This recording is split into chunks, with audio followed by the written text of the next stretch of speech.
आज की video class 12th physics part 8 है, जो एक इम्पोर्टेंट डेरिवेशन फिर से लेके आया है, जो बोर्ड परीक्षा में ऐसा डेरिवेशन देखने को मिलता है।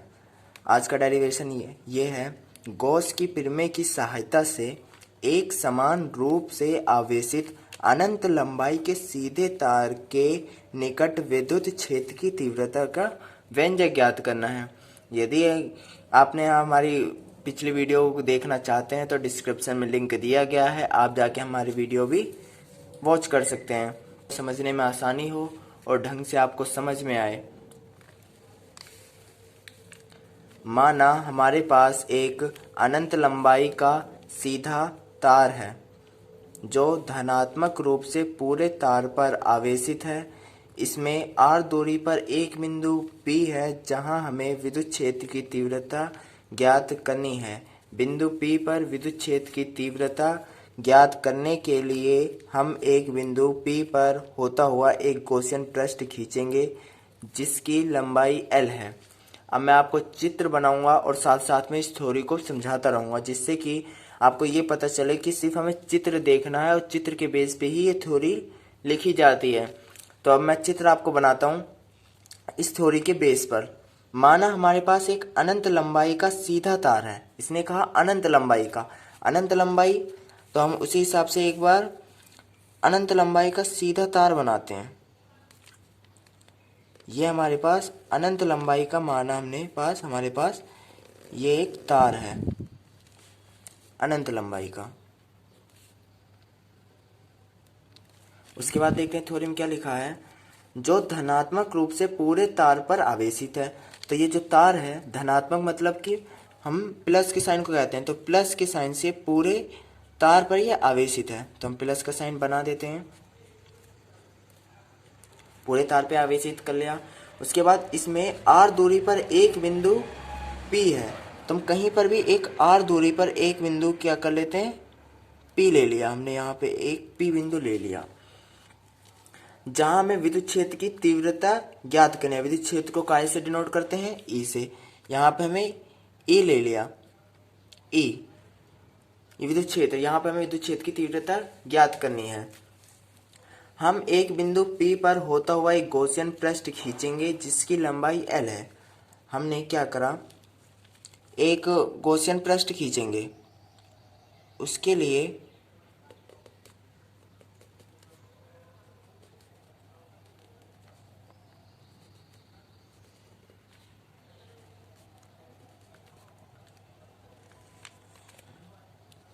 ये हम गॉसियन पृष्ठ खींच रहे हैं।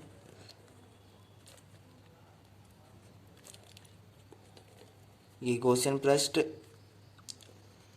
हो गया।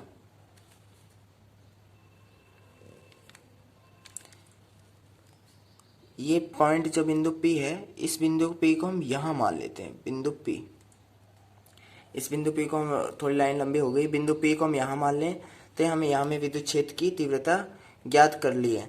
तो इसने गॉसियन पृष्ठ पे कहा, तो यहाँ पर हम एक स्मॉल सा क्षेत्र मानते हैं, छोटा सा, जिसे dA से हमने डिनोट कर दिया, dA, और इसे विद्युत क्षेत्र E से। यहाँ पे P बिंदु है और इसकी लंबाई हमने क्या रखी, L है। इसकी लंबाई क्या है, L है। अगर यहाँ ऊपर ऊपर अगर हम मानते हैं, किसी भी पॉइंट पे अगर हम विद्युत क्षेत्र मानते हैं, तो यहाँ पे इसकी ऊपर की दिशा होगी dA, और यहाँ हमें विद्युत क्षेत्र की वो ज्ञात करनी पड़ेगी, विद्युत क्षेत्र ज्ञात करना पड़ेगा। तो ऊपर भी मान सकते हैं, नीचे एक बिंदु P है, यहाँ पे हमें विद्युत क्षेत्र की तीव्रता ज्ञात करनी है। उसके बाद हम क्या करेंगे, आइए इसे सॉल्व करते हैं। लिखेंगे हम सबसे पहले हम इस छोटे क्षेत्र के लिए निकालेंगे, उसके बाद हम संपूर्ण क्षेत्र के लिए निकालेंगे। पहले हम छोटे क्षेत्र के निकालने के लिए इसे हमने dA से माना था, तो dA मानेंगे, लिखेंगे छोटे क्षेत्र dA के लिए, dA के लिए माना, तो हम dA के लिए लिख रहे हैं। फिर विद्युत फ्लक्स फाई बराबर निकालेंगे, विद्युत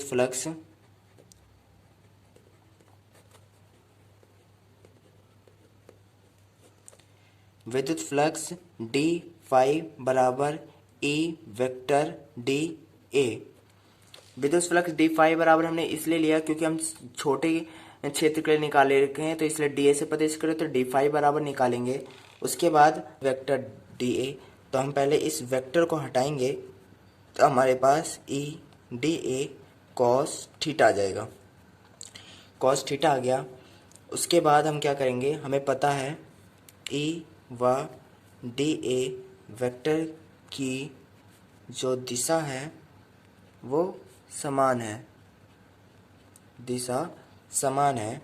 तो थीटा बराबर हम क्या लेंगे, 0।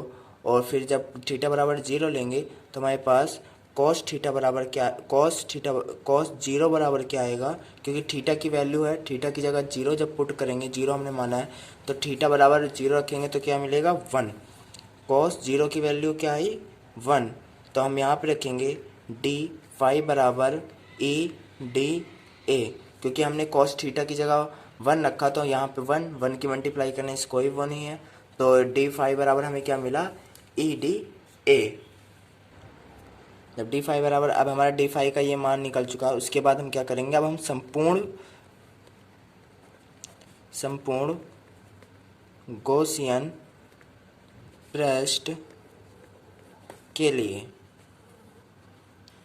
अब हम संपूर्ण गॉसियन पृष्ठ के लिए निकालेंगे। संपूर्ण गॉसियन पृष्ठ के लिए हमने अभी इसके छोटे स्मॉल क्षेत्र के लिए निकाला था, अब पूरे संपूर्ण क्षेत्र के लिए निकाल रहे हैं, तो उसके लिए क्या करेंगे, चलो आगे देखते हैं। तो डी ए बराबर क्या रखना है, डी ए बराबर बेलन का वक्र पृष्ठ, बेलन का वक्र पृष्ठ। तो हमें पता है बेलन का जो सूत्र होता है, उसे क्या होता है संपूर्ण पृष्ठ के 2 पाई आर एल। ये हमारा बेलन का वक्र पृष्ठ का सूत्र होता है, डी ए बराबर 2 पाई आर एल। तो हम इसमें संपूर्ण पृष्ठ के लिए निकाल रहे हैं, तो ये जो हमारे पास डी फाई ई डी है, ई डी की तो वैल्यू 2 पाई आर एल रख देंगे, लेकिन जो डी फाई है ये छोटे क्षेत्र के लिए था। अब जब हम संपूर्ण क्षेत्र के लिए निकाल रहे हैं तो इसे फाई से डिनोट करेंगे। काहे से करेंगे, फाई से। हमारा डी हट जाएगा, क्योंकि डी हम संपूर्ण क्षेत्र के लिए निकाल रहे हैं, इसलिए डी हमारा हट जाएगा। तब ई है और डी ए की वैल्यू क्या निकाली थी, 2 पाई आर एल, तो 2 पाई आर एल, इसे इक्वेशन नंबर हमने 1 मांगी। उसके बाद हम क्या करेंगे, यूज़ करेंगे गॉस की प्रमेय से, क्योंकि क्वेश्चन में लिखा था गॉस की प्रमेय की सहायता से इसे सॉल्व कीजिए। तो इसका फॉर्मूला होता है फाई बराबर क्यू बटे एप्सिलॉन 0। जिसे ये समझ में नहीं आया तो डिस्क्रिप्शन में इस वीडियो की लिंक दी गई है, आप इस गॉस की प्रमेय को पूरा प्रूफ के साथ समझाया गया है, जाके वहाँ हमारे वीडियो देख सकते हैं।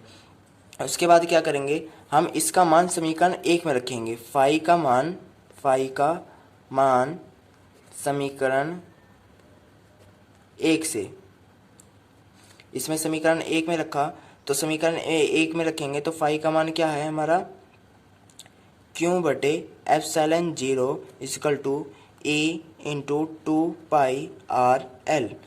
हमने क्या करा, ई इस तरफ ही रहने दिया, ई हमने इस तरफ ही रहने दिया, ई इक्वल टू इस 2 पाई आर एल को हमने क्या कर दी, क्रॉस मल्टीप्लाई कर दी, तो हमारे पास क्या चला गया, ई बराबर क्यू बटे 2 पाई आर एल एप्सिलॉन 0।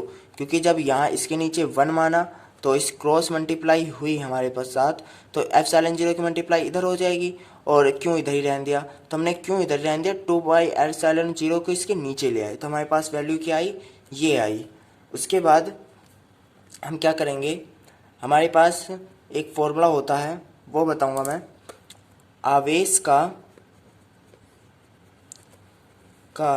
रेखीय घनत्व,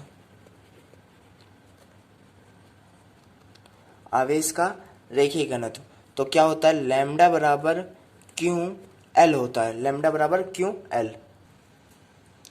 तो लैम्डा बराबर जब क्यू एल होगा तो हमें क्यू की वैल्यू चाहिए, तो क्यू बराबर लैम्डा एल, इसका मान हम ऊपर वाली इक्वेशन में रखेंगे। तो ई बराबर क्यू की जगह रखा लैम्डा एल बटे 2 पाई एप्सिलॉन 0 आर एल। आगे पीछे नाम हो चुके हैं, उससे कोई फ़र्क नहीं पड़ता, मल्टीप्लाई में है, तो एल से एल हमारा कैंसिल, तो हमारे पास ई बराबर लैम्डा बटे 2πε0r। तो उसके बाद हम क्या करेंगे,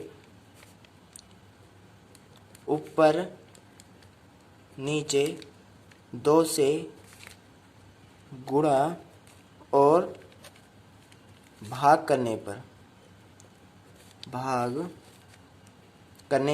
जब हम ऊपर और नीचे 2 से गुणा और 2 से भाग करेंगे तो हम इस वैल्यू को इस तरीके से लिख सकते हैं। लैम्डा बराबर है तो हम इस वैल्यू को हम इस तरीके से लिख देते हैं, 1/2πε0 λ/r। तो इसे करा, लैम्डा को हमने इस तरफ रहने दिया, r बटे ये आ गया, तो 2πε0 ये रहा। मैंने क्या कहा, इसमें ऊपर नीचे 2 से गुणा और 2 से भाग करने पर, तो इसमें हमने ऊपर क्या कर दिया, 2 से गुणा कर दिया और 2 से भाग कर दिया, तो 2 × 2। तो उसके बाद हमारे पास वैल्यू क्या आई, 1/4πε0 λ/r। क्योंकि हमने 2 से गुणा 2 से भाग इसलिए करा क्योंकि हमें 1/ε0 का मान पता है और हमें इस तरीके से लाने के लिए, तो इस वैल्यू को हमने इस तरीके से कर दिया, 1/2πε0 λ/r। तो हमने 2 से ऊपर गुणा कर दी और 2 से नीचे गुणा कर दी, तो इसलिए 2 जाके मल्टीप्लाई करी तो 4πε0 2 λ/r। तो यही हमें प्रूफ करना था। विद्युत क्षेत्र का मान हमने P बिंदु पे निकाल दिया। अगर वीडियो अच्छी लगे तो लाइक कर दो, यदि आप हमारे चैनल पर नए हो तो सब्सक्राइब कर दो।